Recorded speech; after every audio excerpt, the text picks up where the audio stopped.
officielle. Les difficultés du mouvement chrétien au deuxième et troisième siècle. On n'a pas beaucoup de temps d'après le programme. L'étude que je consacre, de la Res Publica Romana. Exploité au première vue, rien à voir avec ce...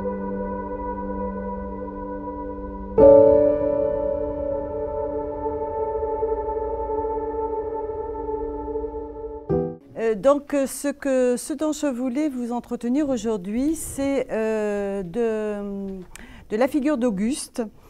Auguste ou la mutation du pouvoir et du croire. En effet, nous fêtons encore cette année le 2e millénaire de la mort d'Auguste. Et nombre d'expositions en Europe se sont attachées à retracer toutes les facettes de ce princeps, du premier princeps, qui a durablement modifié les contours de la Res Publica Romana. Parler de mutation de l'autorité à Rome, à propos du pouvoir d'Auguste, relève bien entendu du truisme. Nul ne conteste qu'Octave Auguste a signé définitivement l'arrêt de mort d'une république, certes moribonde, en instituant de façon tout à fait légale et surtout irréversible un pouvoir personnel d'un genre nouveau. Certes, la personnalité de cet homme, capable tout jeune encore d'un tel coup de force, a fait l'objet d'une certaine fascination, de pas mal d'études, de même que des études aussi sur cette nouvelle norme politique ou sur les changements religieux qui l'accompagnent. Il est vrai que nous avons la chance, et ça aussi c'est unique, d'avoir conservé le témoignage même de l'intéressé dans son testament politique que sont les Res Gestae. Et c'est ce texte qui est régulièrement convoqué pour essayer de défendre telle ou telle thèse sur la nature des pouvoirs du prince. Auguste y donne toutes les précisions souhaitables et surtout les titres que lui ont accordés les différentes instances politiques de Rome. Bien entendu, il ne s'agit pas ici de définir, et une thèse n'y tiendrait pas, les contours institutionnels de la nouvelle autorité, mais d'insister sur ces nouvelles modalités du pouvoir et du croire. Et donc, je pars tirer de l'Autoritas pour arriver au titre d'Augustus. Quand, en 44 avant notre ère, en effet, César est assassiné, son héritage politique est revendiqué par 3 hommes. Marc-Antoine, le fidèle lieutenant du dictateur, Lépide, son maître de cavalerie, et le jeune Octave, son fils adoptif, tout juste âgé de 18 ans. Octave était son petit-neveu, en fait. En termes d'autoritas, vous vous en doutez, c'est naturellement ce dernier qui en a le moins. Qu'est-ce que l'autoritas ? Indépendamment des termes de prestige qui s'attachent à telle ou telle fonction, comme la majestas ou la laus, l'autoritas désigne la capacité à favoriser la réalisation des entreprises. On s'inscrit presque dans un contexte déjà de quelque chose d'un pouvoir, en fait, d'un pouvoir autre qu'institutionnel. L'auteur est donc le garant de cette réalisation. Fondamentalement liée à la fonction d'augure, c'est une aptitude à faire advenir ce qui n'existe pas, à faire que ce qui n'existe pas existe. Il y a donc quelque chose de presque surnaturel dans ce terme, indissolublement lié par ailleurs à auspicium, c'est-à-dire à l'aptitude à prédire l'avenir par le vol des oiseaux. Mode de divination, vous le savez, intrinsèquement lié au monde romain. Par extension, l'autoritas va s'appliquer à des personnes qui font bouger les choses, comme on dirait aujourd'hui, parce qu'elles sont, elles, ces personnes, et expriment en même temps l'adhésion confiante à l'ascendant de cette personne. Cicéron, dans le Pro-Balbo, va parler de l'autoritas de Pompée, c'est-à-dire de quelque chose qui a permis à cette figure de premier plan de Rome d'obtenir du Sénat tout ce qu'il n'avait pas demandé, en fait, tellement le Sénat était subjugué par son ascendant, par ce qu'on pourrait presque appeler du charisme. Le mot offre en outre un emploi très marqué pour la nobilitas sénatoriale, dont l'ascendant reconnu l'autoritas, fonde la tutelle que les sénats exercent aussi bien sur les magistrats que sur le peuple. Or, Octave, s'il se rapproche de la nobilitas après son adoption par son grand-oncle César, appartient à une ancienne et riche famille, certes, mais de rang équestre, à la gens plébéienne des Octavii. Comment donc va s'y prendre ce tout jeune homme, il a 18 ans à l'époque, pour vaincre ce double handicap, celui de la naissance et celui de l'expérience, en exploitant les prédictions astrales, entre autres, en exploitant les prédictions astrales. Bien entendu, c'est un peu mon dada, donc j'ai pris cet angle d'approche et j'essaie de vous donner un certain nombre de conclusions qui peuvent se discuter, on en discutera après, je pense. Donc, il s'agit pour lui d'accroître son autoritas par la puissance des astres, pas des astres en un seul mot. Et la première de ces manifestations, c'est l'apparition d'une comète. Alors, il n'avait pas téléguidé, il n'avait pas commandé, mais n'empêche qu'elle apparaît dans le ciel de Rome au moment des jeux funèbres donnés par Octave à la mémoire de son père adoptif. La critique s'est longtemps interrogée, s'interroge toujours d'ailleurs, sur la datation de ces jeux. Et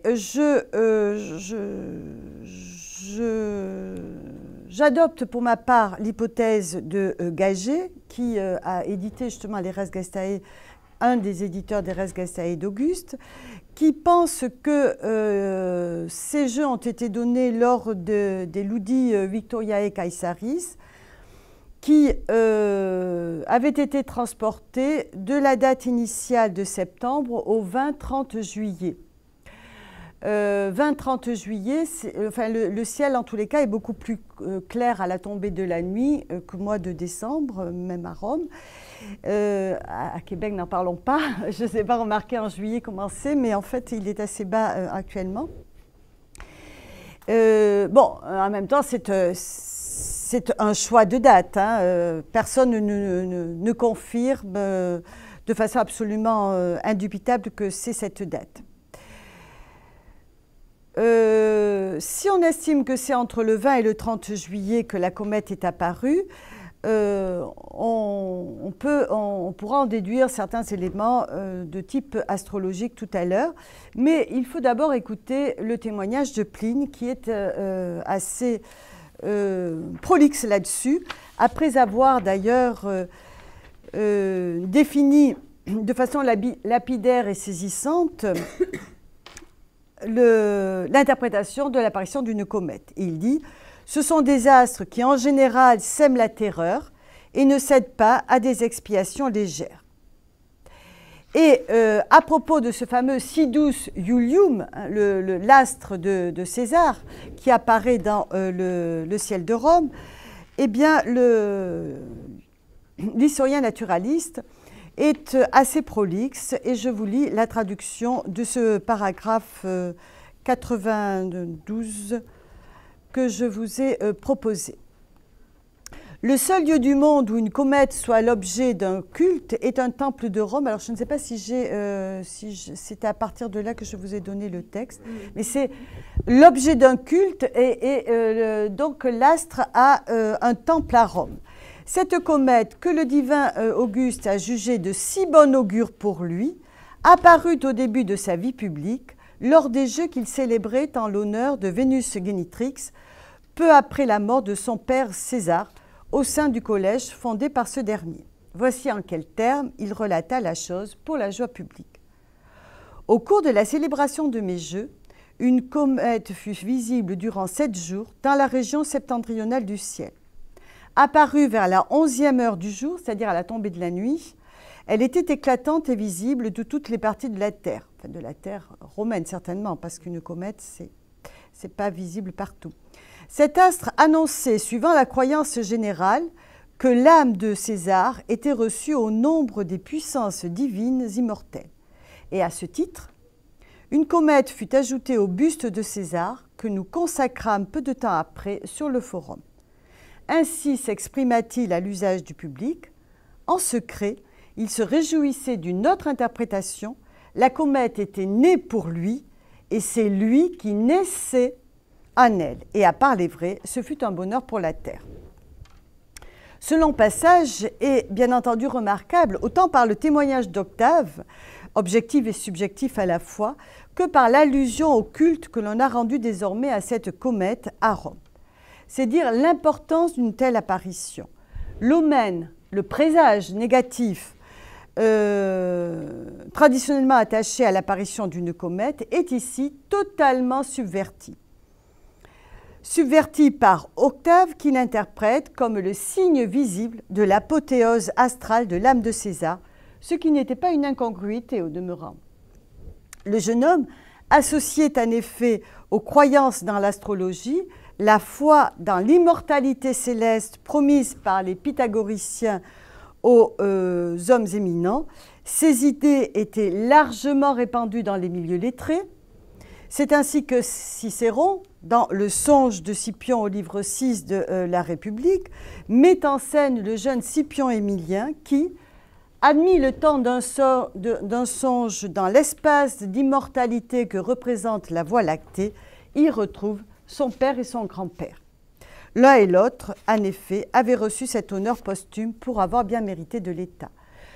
Or, il est très vraisemblable qu'Octave a bien connu ce texte de l'Arpinate, comme tout jeune homme lettré de l'époque. Et le poète Manilius, qui a écrit aussi son long poème astrologique, Les Astronomica, vraisemblablement sous Auguste, associe explicitement la Voie lactée au séjour des bienheureux, dans la dernière des hypothèses qu'il formule sur l'origine de cette galaxie, présentée d'ailleurs dans une tradition astronomique comme un des cercles de la sphère cosmique. Donc, livre 1, vers 759-769, ou encore les âmes d'élite, c'est ainsi que conclut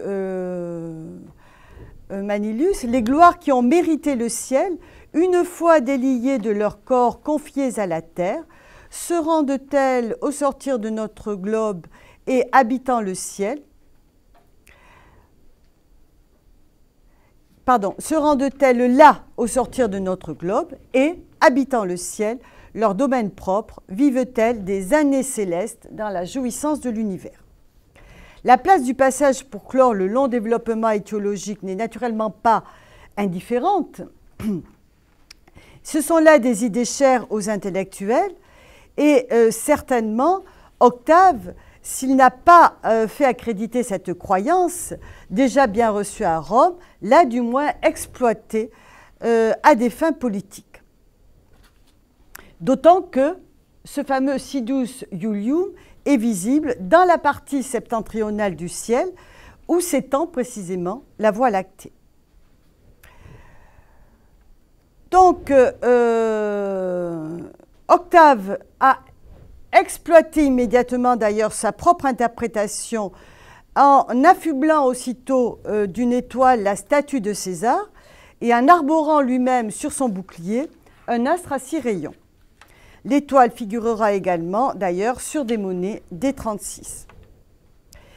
Il s'agit pour lui de souligner à la fois sa filiation césarienne et la protection des dieux sidéraux. La légitimité recherchée par l'héritier reçoit donc l'aide sans doute inattendue mais rapidement exploitée d'une apparition astrale. Ce sont désormais finalement les dieux astraux qui dictent leurs lois de manière irréfutable et incontestable. En plus, c'est à partir de là que Caesar est devenu Divus Caesar, le divin César, et ce nouveau statut ontologique rejaillit également, bien entendu, sur celui de son fils adoptif. Le fils d'un Divus a hérité lui-même d'une incontestable part de divinité. D'ailleurs, l'idée de naissance qui est évoquée dans les commentaires d'Auguste, rapportés par Pline, pourrait nous conduire à interroger la configuration astrale du ciel au moment de l'apparition de la comète. Je vous en fais bien entendu grâce. Mais qu'il me suffise de souligner que comme le soleil est au couchant dans le Cancer, puisqu'on est en juillet, ce sont les premiers degrés du Capricorne qui se lèvent. Et ça va jouer un rôle important. Car cette dimension eschatologique liée aux astres est complétée par une théorie que nous trouvons certes, en fait, théorisée uniquement au IIIe siècle dans l'Antre des nymphes de Porphyre. Il s'agit de cette fameuse théorie selon laquelle les âmes descendent du ciel pour s'incarner et remontent après la mort du corps à travers les signes tropiques du Cancer et du Capricorne. Le Cancer pour descendre, le Capricorne pour remonter. Ce système d'anabase et de catabase de l'âme sera amplement développé dans les textes tardifs et dans ce cadre, le Capricorne est la porte du ciel par laquelle les âmes font leur ascension vers les terres divines.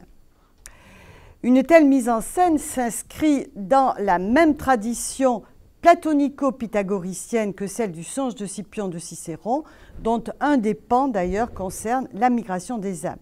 Mais originellement, sans que ce soit théorisé de façon aussi précise sur le plan des constellations par où passe l'âme, toute cette exégèse se grève in fine sur le texte même du Timée de Platon, qui occupe une large place dans la tradition grecque, certes, mais dans la tradition latine aussi. Ça n'est pas pour rien que Cicéron, par exemple, traduit le Timée. C'est que ce texte est considéré comme fondamental.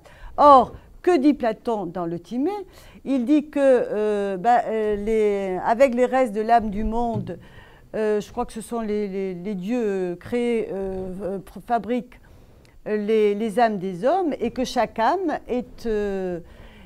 prend place sur un chariot qui va l'accompagner, chacune à son lieu de résidence, qui est un astre. Étoile ou étoile vraisemblablement.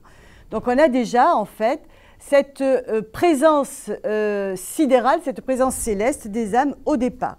Et bien entendu après il n'y a plus qu'à s'interroger sur la façon dont elles descendent et dont elles remontent. Donc on a vraiment quelque chose qui s'inscrit en fait dans une tradition philosophique très forte. Et c'est encore, vous allez dire que je suis un peu monomaniaque, mais quand même, c'est encore sous le signe du Capricorne, que ce soit aux Ides de janvier selon Ovide, que ce soit le 15 de janvier selon le Férialé, un calendrier de Cumes, ou plutôt le 16 selon les autres témoignages, que le titre d'Auguste est attribué très solennellement à Octave, qui consacrera à l'événement tout le chapitre 34 des Res Gestae. Vous avez le texte sous les yeux.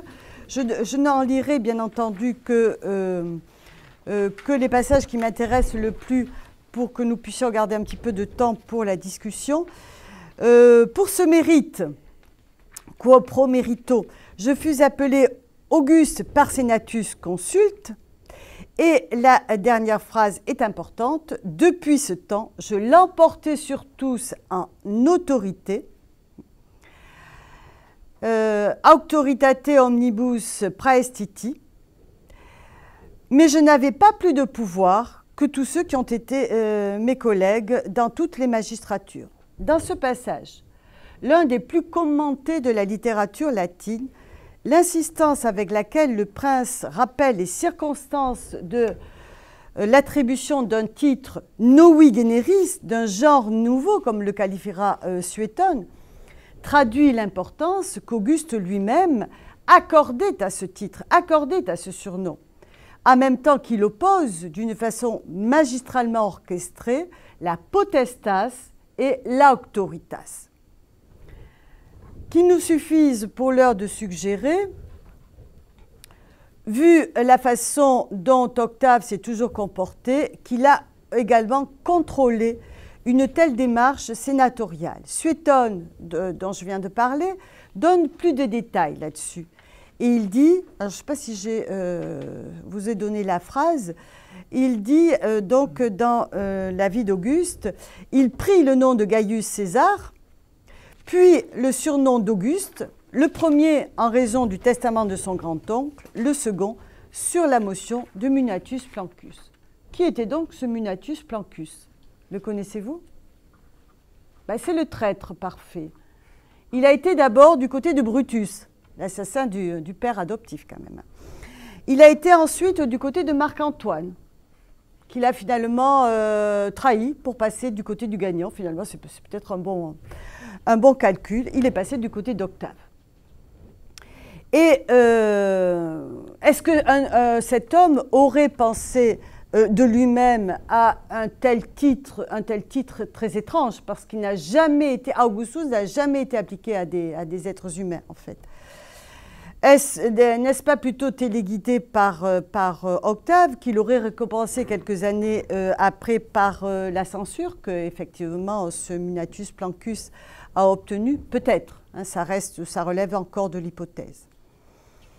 En tous les cas, là encore, sur le plan astrologique, on est au mois de janvier, c'est-à-dire que le Soleil se trouve dans la constellation du Capricorne, et du coup, que le Capricorne, en fait, occupe à peu près tous les centres du cercle de géniture, si on voulait tirer l'horoscope de cette journée. Donc on a, semble-t-il, enfin en tout cas selon moi, une date, ici la date de janvier, pour se faire attribuer un titre unique dans l'histoire de la romanité, une date qui a dû être choisie d'abord. Hein, c'est vraiment la date qui a été choisie d'abord. Alors, un élément qui pourrait le corroborer, mais bon, là encore, c'est peut-être, ça n'est qu'une hypothèse, c'est Vespasien. Vespasien, il n'a pas choisi comme dies imperii Vespasien qui succède à Néron, hein, le dernier de la dynastie julio-claudienne. Il n'a pas considéré que le dies imperii, c'était le jour où le Sénat lui a accordé l'imperium, enfin le titre de princeps. C'est le jour où il a été acclamé par son armée, puisque c'est un empereur en fait qui est monté, on va dire, par l'armée.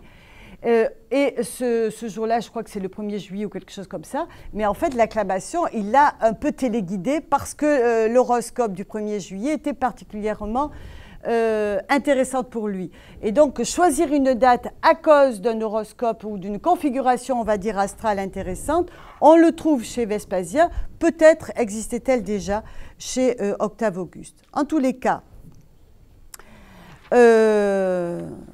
on a incontestablement, de toute façon, quelque chose des dates fortes qui sont liées aux astres et des apparitions astrales qui sont exploitées rapidement.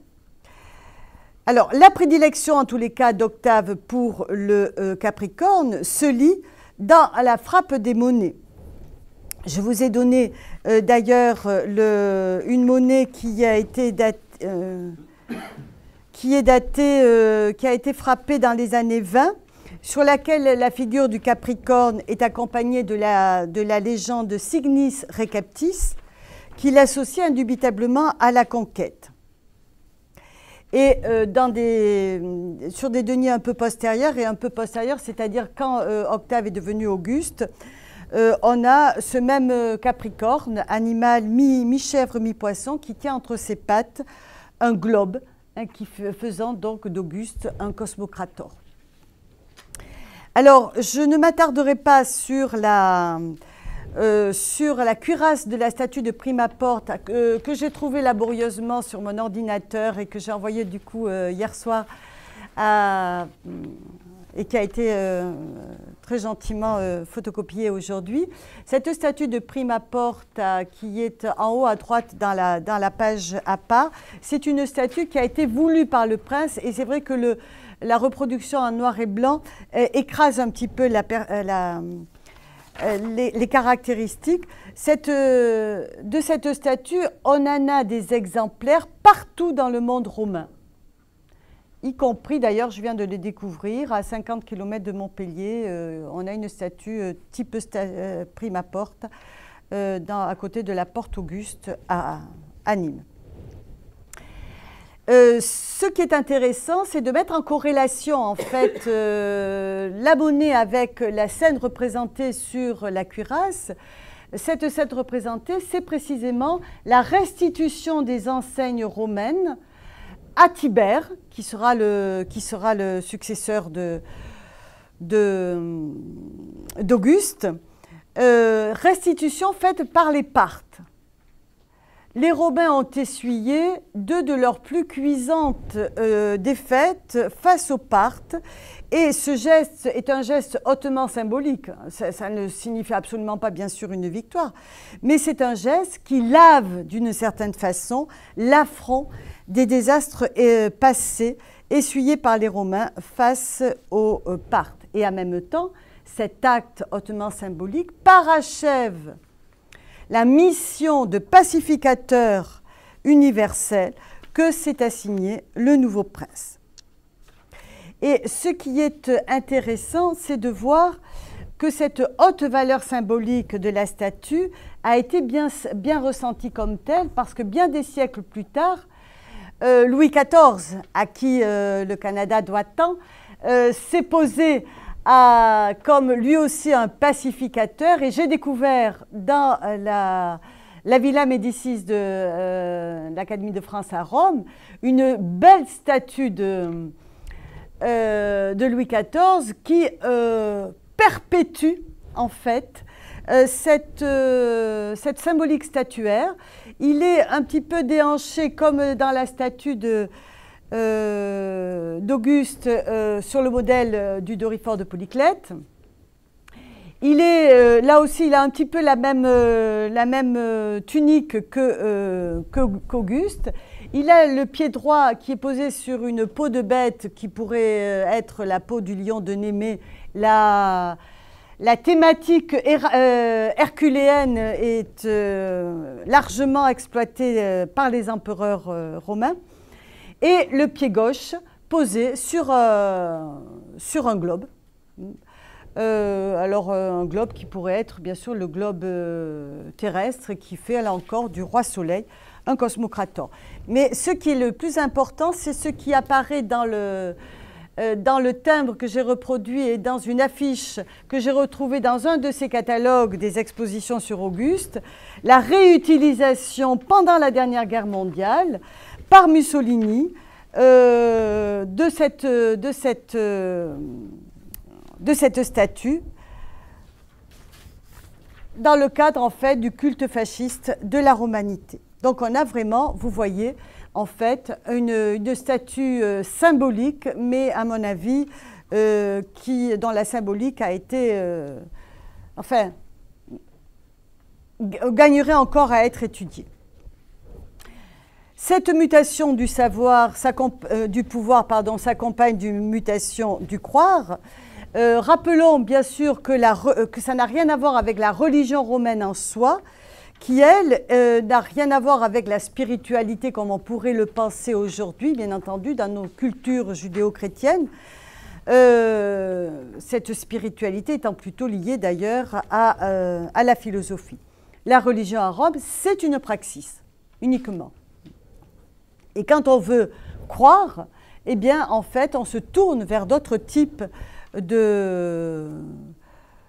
vers d'autres types, en fait, d'objets. Et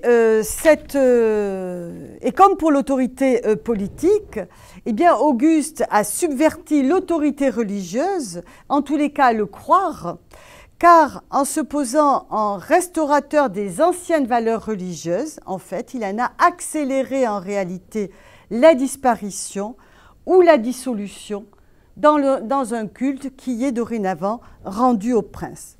Je ne prendrai qu'un exemple, c'est le temple d'Apollon qui a été élevé déjà à partir de 36 avant notre ère dans une des parties de la nouvelle maison du prince, enfin encore à l'époque il n'était pas prince, et qui ne sera dédié que quelques mois avant qu'Octave se fasse attribuer le titre d'Augustus en octobre 28. Mais ce qui est intéressant, c'est le témoignage que nous en avons sous le calame de Properce, poète de la cour d'Auguste, qui décrit ce temple et qui relève en fait au milieu, je le cite, « Debout dans son marbre éclatant, le temple de Phébus préfère à l'ortygie qui lui donna naissance. Sur le faîte, c'était le soleil et son char. » Donc on a bien une assimilation par Auguste, vraisemblablement, de la figure d'Apollon, qui est une figure en fait multiple. C'est une figure très complexe. Mais là, c'est une orientation vraiment délibérée, sans doute, vers la figure solaire. Donc on a là quelque chose qui est important et qui marque en fait un temps dans l'histoire du croire.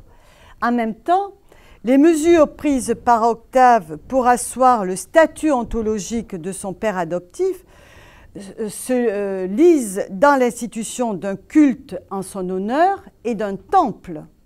De la même façon, à la mort d'Auguste, sa veuve, Livie, et son héritier Tibère feront ériger à Rome un temple d'Auguste en l'honneur de ce nouveau dieu, de ce nouveau Dievus. Donc on a quelque chose qui marque bien une révolution. Et ce n'est pas pour rien que Suétone a parlé d'un titre « Novus Generis », quand on sait à quel point d'ailleurs Novus est connoté péjorativement à Rome. Les res novae, les révolutions, il n'y a rien de pire. Hein. Bon, en France, on en sait quelque chose. Mais voilà, on a une vraie révolution qui s'est accomplie ici, et bien entendu qui a été d'autant plus peaufinée, hein, une installation irréversible, parce que quand même, Auguste est resté seul maître à bord pendant près de 50 ans, ce qui n'est pas rien. Donc ce qui était impensable 50 ans auparavant est alors accepté sans faire vraiment sourciller les Romains. S'il ne constitue qu'un élément parmi d'autres, le médium astral permet, semble-t-il, de rendre compte des mutations fondamentales dans l'exercice du pouvoir, mais aussi dans les mentalités qui adviennent dans ce dernier quart du 1er siècle avant notre ère. On a un 1er siècle avant notre ère qui a été marqué par 3 guerres civiles. Les Romains sentent bien qu'ils arrivent à la fin des temps, hein, et ce n'est pas pour rien qu'on a des témoignages alors seulement de l'horoscope qui est tiré sur la ville de Rome, hein, et même de l'horoscope de Romulus. Bon. Donc on voit bien qu'il y a une vraie recherche dans ce qui peut apparaître comme un savoir rationnel, de réponse à des questions que se posaient les Romains. La légitimité du nouveau prêtre est acquise par la voix, et la voix, VOX, VOIE, des astres, d'où l'importance, bien entendu, de ce Capricorne. Et là, nous en venons d'ailleurs à une espèce de, paradoxalement d'ailleurs, à une conception un peu archaïque de ce nouveau pouvoir, qui est un pouvoir plus religieux encore que politique. Et d'ailleurs, ce n'est pas pour rien qu'Auguste était séduit par la figure de Romulus, et que c'était sur Romulus qu'il avait voulu faire plancher Virgile, qui avait finalement trouvé une meilleure voie, et sans doute avec un grand talent. Heureusement que son Énéide n'a pas été jetée comme il le souhaitait. Le dernier mot, bien entendu, pour cette conférence, c'est il ne faut absolument pas hésiter, et à mon avis, ça apporte toujours ça permet d'approfondir des analyses. Il ne faut absolument pas hésiter à croiser des approches littéraires et iconographiques. Je pense qu'on reste trop dans notre logique littéraire, mais qu'on a conservé suffisamment, en tout cas pour certains pans bien entendu, hein, de l'histoire, suffisamment de représentations pour que les deux confrontés nous permettent de restituer de façon, sinon plus complète, parfois plus cohérente, des aspects d'une culture, bien entendu, qui est passée depuis bien longtemps, et à qui on voit bien que les hommes forts de différents régimes, que ce soit au XVIIe ou au XXe siècle, ont fait dire un peu ce qu'elles ont voulu. Voilà, je vous remercie en tous les cas de m'avoir écouté.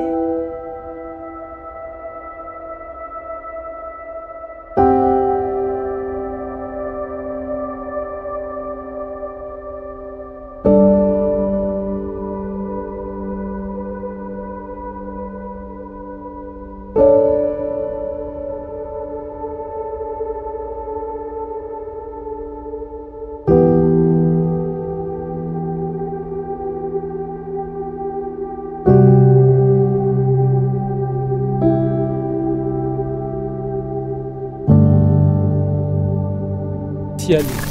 Les difficultés du mouvement chrétien au deuxième et troisième siècle. On n'a pas beaucoup de temps d'après le programme. L'étude que je consacre. De la Res Publica Romana. Exploiter au Première vue, rien à voir avec ce